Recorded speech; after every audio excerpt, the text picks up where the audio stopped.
Plato was a famous thinker in ancient Greece. He lived a very long time ago, more than 2,000 years before our time. Born into a prominent family in Athens, he had every opportunity to enter politics, but he chose a different path. His life changed forever when he met a strange and brilliant man named Socrates. Socrates didn't write books. Instead, he walked around Athens, asking people difficult questions. He wanted to make them think deeply about important things like justice and goodness. Plato became his most devoted student, absorbing every lesson and every challenging conversation. He learned that true wisdom begins with admitting you know nothing at all.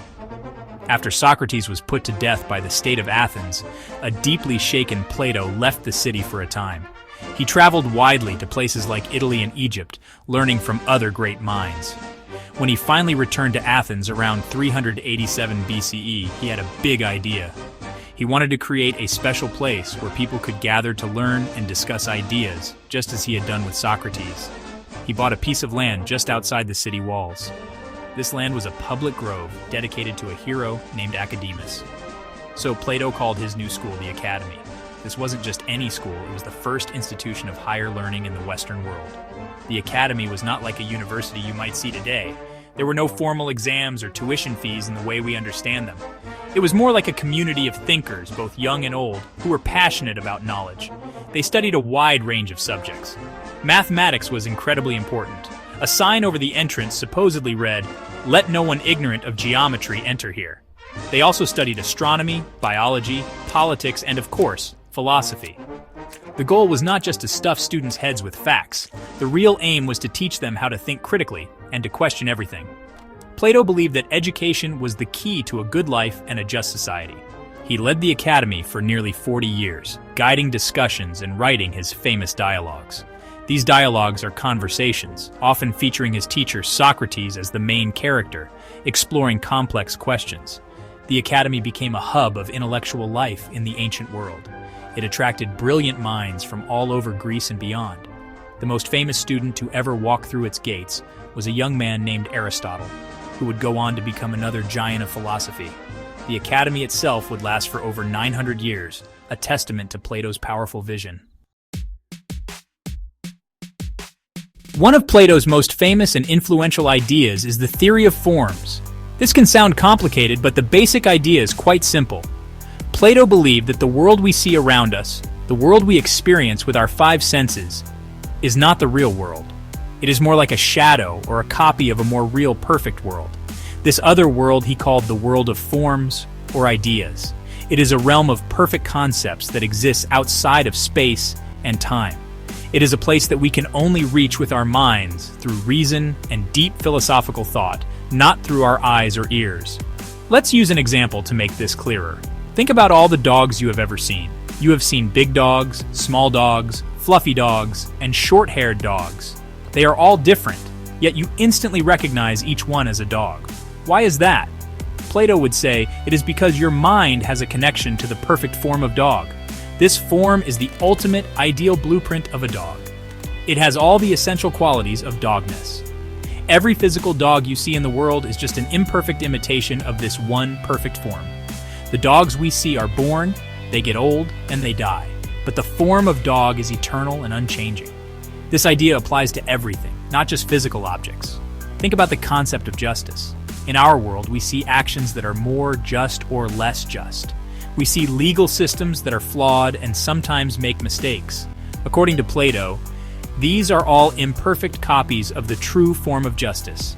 This perfect justice exists in the world of forms, and we can only understand it through careful thought and philosophy. The same goes for other abstract ideas like beauty and goodness. Every beautiful painting or person is just a faint echo of the perfect form of beauty itself, which is unseen but understood by the intellect. Plato explained this idea with a famous story called the allegory of the cave. He imagined people who have lived their entire lives chained up inside a dark cave. All they can see are shadows flickering on the wall in front of them. For them, these shadows are reality because they have never known anything else. But the shadows are actually cast by objects being carried in front of a fire behind them. Plato said that we are like those prisoners. The physical world we see is like the shadows on the wall.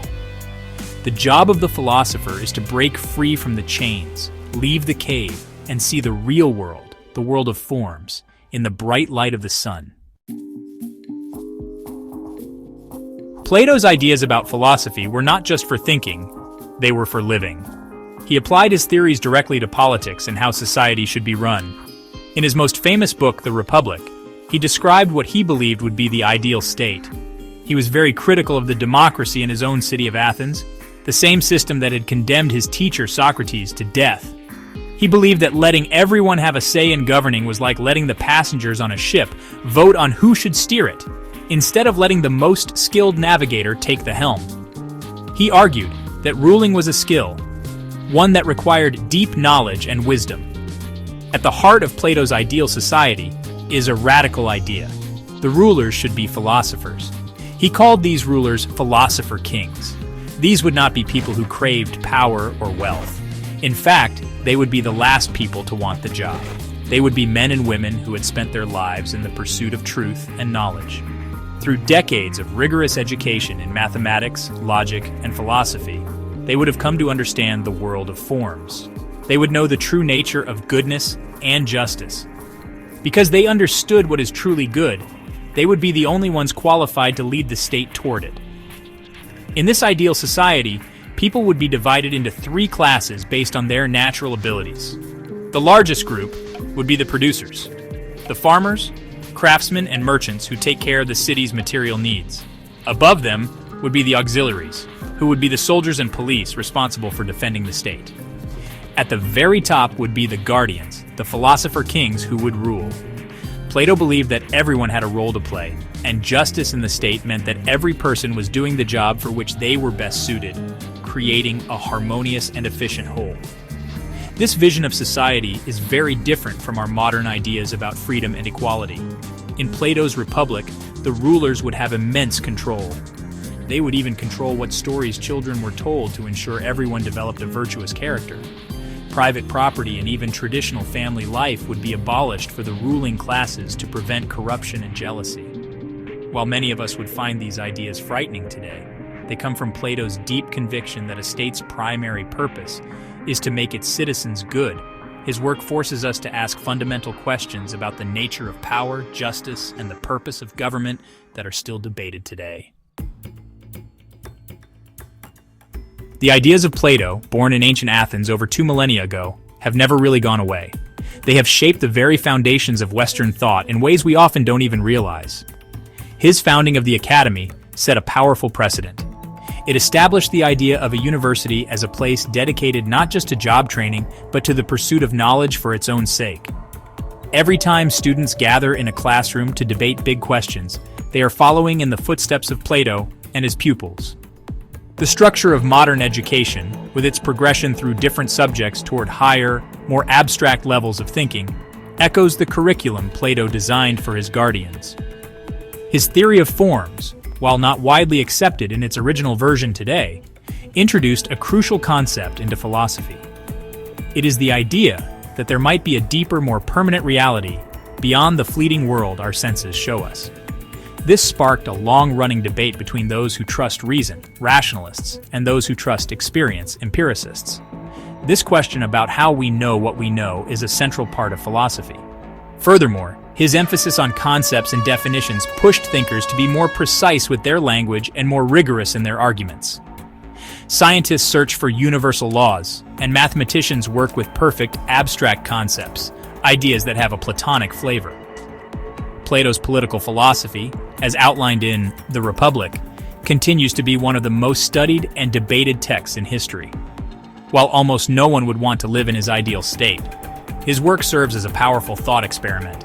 It forces us to confront uncomfortable questions. Who should rule? What is the purpose of a government? Is it to provide freedom, security, or to make citizens virtuous? His critique of democracy reminds us that majority rule is not always right, and can be vulnerable to ignorance and manipulation. These are challenges that every modern democracy still faces, making Plato's political insights as relevant as ever. Ultimately, Plato's greatest legacy is the act of philosophy itself. Through his written dialogues, he showed us how to question our assumptions and to seek rational justifications for our beliefs. He taught that a life without this kind of careful examination is not worth living. He challenged us to think about the biggest questions. What is real? What is good? What is a just society? These questions are timeless. They are as important to us now, living in a complex, fast-changing world, as they were to the ancient Greeks walking through the olive groves of the Academy.